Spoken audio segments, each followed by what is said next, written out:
Hello प्यारे friends, आज मैं वीडियो लेकर आया हूँ मैट्रिक फाइनल परीक्षा 2024 के लिए अत्यंत महत्वपूर्ण प्रश्नों हिंदी से। तो इस वीडियो में शुरू से अंत तक जरूर देखिए और इस वीडियो में शुरू से अंत तक देखने के लिए धर्मराज फ्री एजुकेशन चैनल की ओर से आप लोग का स्वागत है। तो देखिए, मैट्रिक फाइनल परीक्षा 2024 के लिए महत्वपूर्ण प्रश्नों हिंदी से सब्जेक्टिव है, जो कि ऐसा प्रश्न हमेशा पूछा जाता है। खास कर उन बच्चों के लिए है जो बच्चों परीक्षा में प्रश्नों को छोड़कर चले आते हैं, समझे, उनके लिए खास करके वीडियो बनाया जा रहा है। तो इस वीडियो में शुरू से अंत तक जरूर देखिएगा। तो देखिए, फर्स्ट प्रश्न है, कवि को भारत में भारतीय भारतीय क्यों नहीं दिखाई पड़ती है। फर्स्ट प्रश्न है, कवि को भारत में भारतीय क्यों नहीं दिखाई पड़ती है। समझ नहीं, यानी कवि जो है, कवि को भारत में भारतीय दिखाई नहीं पड़ती, समझ नहीं, यानी कि भारत लोगों, समझ नहीं, उनकी नजरों में दिखाई नहीं पड़ते हैं। आखिर क्यों, समझ नहीं, इसी का आंसर लिखना है। तो हम क्वेश्चन के माध्यम से हम आंसर लिखने का प्रयास करेंगे, तो बिल्कुल लिखा जाएगा, समझ नहीं।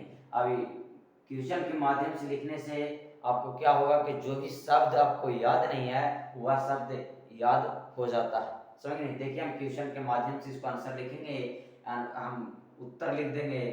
फर्स्ट का उत्तर हो गया।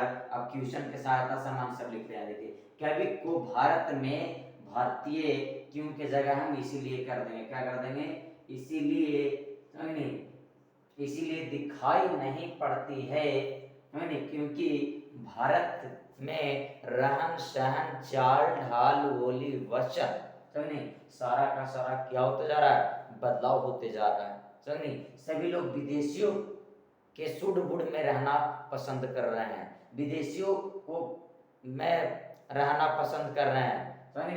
यही कारणों से कवि को भारत में भारतीय दिखाई नहीं पड़ती है, समझ। तो क्वेश्चन के माध्यम से आंसर बिल्कुल लिखा गया।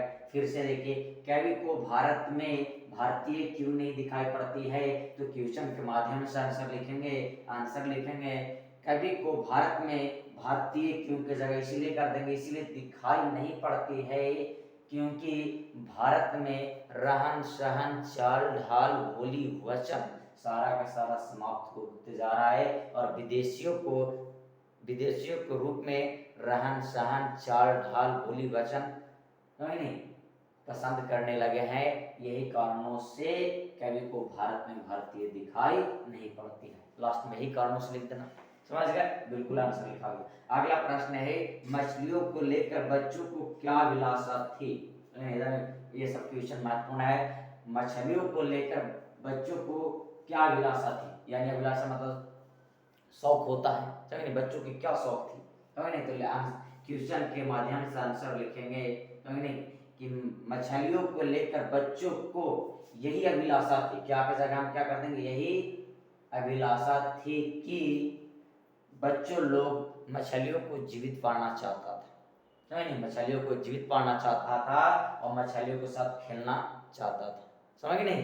तो बच्चों को यही अभिलाषा थी, समझ गए। फिर से मछलियों को लेकर बच्चों को क्या अभिलाषा थी, तो क्वेश्चन के माध्यम से आंसर लिखेंगे। मछलियों को लेकर बच्चों की यही अभिलाषा थी कि मछलियों को जीवित पालना चाहता था और मछलियों के साथ खेलना चाहता था, समझ नहीं। बच्चों को मछलियों को लेकर यही अभिलाषा थी। क्वेश्चन के माध्यम से आंसर बिल्कुल लिखा गया, समझ गया। उसी प्रकार से अगला प्रश्न है, कवि को दृष्टि से देवता कौन है और कहाँ मिलेगा, समझ नहीं। कवि की दृष्टि से आज देवता कौन है, मानो आज वर्तमान समय में कवि किनको देवता मानते हैं और कौन कहाँ मिलेंगे, देवता कौन है और कहाँ मिलेंगे, समझ नहीं। तो क्वेश्चन के सहायता से आंसर लिखने का प्रयास करेंगे तो आपको बिल्कुल, अगर जो शब्द याद नहीं है वो बिल्कुल शब्द याद आ जाएगा। तो देखिए, हम यहाँ पर उत्तर कर देंगे और क्वेश्चन की सहायता से हम आंसर लिखेंगे। कवि की दृष्टि से आज देवता, समझ नहीं, कौन है पूछ रहा है, तो लिखें कवि की दृष्टि से आज देवता उन लोग हैं, समझ नहीं, जो लोग खून पसीना बहाकर, समझ नहीं, एक दूसरे के लिए सुख सुविधा के लिए काम करते हैं, समझ नहीं। सुख सुविधा के लिए क्या करते हैं, काम करते हैं। तो वो देवता हो गए और कहाँ मिलेंगे, वह कहाँ मिलेंगे, तो खेत सड़कों खलियानों में, समझ नहीं, पत्थर तोड़ते हुए वह रोड सड़कों, समझ नहीं, पर मिलेंगे, काम करते हुए मिलेंगे, खेतों में मिलेंगे, खलियानों में काम करते हुए मिलेंगे। समझ में आ गया। फिर से कवि की दृष्टि से आज देवता कौन है, मानो कवि किनको, समझ नहीं, कवि की दृष्टि से कौन देवता है और कहाँ मिलेंगे, समझ गए। तो क्वेश्चन के माध्यम से आंसर लिखेंगे। कवि की दृष्टि से आज देवता उन लोगों हैं जिन लोगों खून पसीना बहाकर एक दूसरे के लिए सुख सुविधा के लिए काम करते हैं, समझ नहीं, सुख सुविधा के लिए क्या करते हैं, काम करते हैं, उनको, समझ नहीं, उनकी वो देवता हैं। और कहाँ मिलेंगे, तो रोड सड़कों, समझ नहीं, खलियानों खेतों में काम करते हुए मिलेंगे। समझ गए, आंसर बिल्कुल लिखा गया। अगला प्रश्न है, गुरु नानक की दृष्टि से ब्रह्म का निवास करता है नहीं, गुरु नानक की दृष्टि से ब्रह्म का निवास करता है, यानी गुरु का कहना है कि किस व्यक्तियों में ब्रह्म का निवास है। समझ में आ गया। तो हम क्वेश्चन के माध्यम से आंसर लिखेंगे। गुरु नानक की दृष्टि से ब्रह्म का निवास करता है, तो लिखेंगे गुरु नानक की दृष्टि से ब्रह्म का उन व्यक्तियों में निवास होता है जिन व्यक्तियों के अंदर सच्चाई प्रेम की भावना होती है, सच्चाई प्रेम की भावना होती है, उसके अंदर लोभ क्रोध मोह घृणा छल ये सब उसके अंदर नहीं होती है, सच्चाई प्रेम की भावना होती है, तो उस व्यक्तियों में ब्रह्म का निवास होता है। सुना, बिल्कुल समझ में आ गया।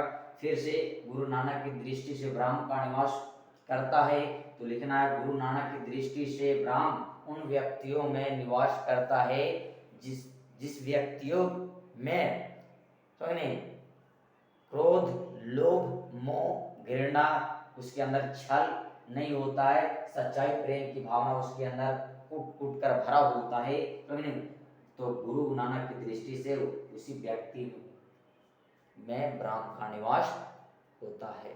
समझ में आ गया। अब अगला प्रश्न है, नाखून बढ़ना किस रूप में याद दिलाती है, नाखून बढ़ना किस रूप में याद दिलाती है, समझ गए। तो देखिए, नाखून आज से 200 लाख वर्ष पहले मनुष्य आदिवासी के रूप में जीवन यापन करता था, नहीं, जानवर की भांति जीवन यापन करता था। उस समय नाखून की आवश्यकता थी, नहीं, नाखून की सहायता से अपने जीवन को रक्षा करता था, समझ गए। लेकिन आज वर्तमान समय में नाखून की आवश्यकता नहीं है, समझ नहीं। तो यही लिखना है कि नाखून बढ़ना किस रूप में याद दिलाती है, तो लिखना नाखून बढ़ना आदिवासी के रूप में याद दिलाती है। आज से 200 लाख वर्ष पहले, समझ नहीं, मनुष्य जंगली जानवर की भांति जिंदगी जीता था, समझ नहीं, उस समय नाखून की आवश्यकता थी और नाखून की सहायता से, समझ नहीं, अपना जीवन का रक्षा करता था और भोजन, समझ नहीं, भोजन मानो खाल जानवर को कच्चे मांस नाखून की सहायता से खींचकर खाता था, समझ नहीं। लेकिन अब नाखून की कोई आवश्यकता नहीं है, समझ में आ गया। तो यही आप नाखून बढ़ना किस रूप में याद दिलाती है, तो नाखून बढ़ना आदिवासी के रूप में याद दिलाती है। अगला प्रश्न है, वाणी का विष के समान हो जाती है, ये शब्द बिल्कुल इंपॉर्टेंट प्रश्न है। वाणी का विष का समान होती है, समान हो जाती है, तो क्वेश्चन के माध्यम से आंसर लिखेंगे। वाणी तब विष का समान हो जाती है जिस शब्द में राम उच्चारण का शब्द नहीं होता है, समझ नहीं, कब हो जाती है, वाणी कब विष का समान हो जाती है, लिखना वाणी तब, कब का जगह तब कर देंगे, तब विष का समान हो जाती है जिस शब्द में राम शब्द का उच्चारण नहीं होता, समझ नहीं, तब विष का समान हो जाती है।